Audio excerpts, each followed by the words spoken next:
Maayong adlaw kay Spirit kini si Randy Malimban para sa Runda Parokya.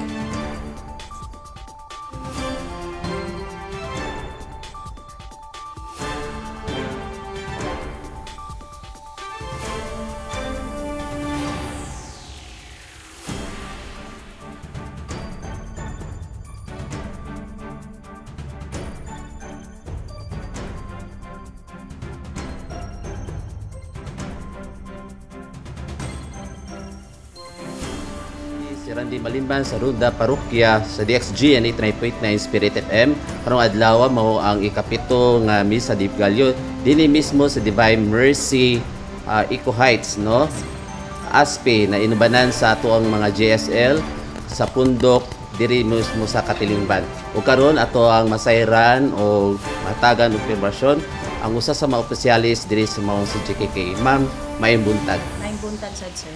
Kumusta man ang mga pahinumdom o kumusta pod ang misa di Galyo ninyo sa matag adlaw?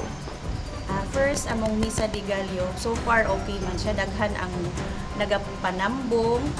Tapos, mga pahinumdom, kada naapatay pila ka adlaw nga pagdagan sa atong Misa di Galyo.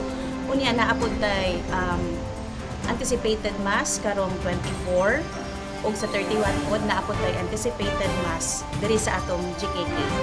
Sa atong mga membro sa Katilingban katong wala nakatambong, unsa man ang ato ang pagpaambit ngadto sang mga wala pa gyud nakaadto diri para maato mapahibalo diya sa Kasibya sa DXG 89.9 Spirit FM. Sa mga wala pa nakatambong, naapatay pipila ka adlaw basi makahatag mo og panahon para diri sa ato ang Misa di Galyo. Katulaman. Daghang salamat kini gyapon si Randy Malimban para sa Runda Parokya sa DXG and 89.9. Ako si Randy Malimban ay Hiral.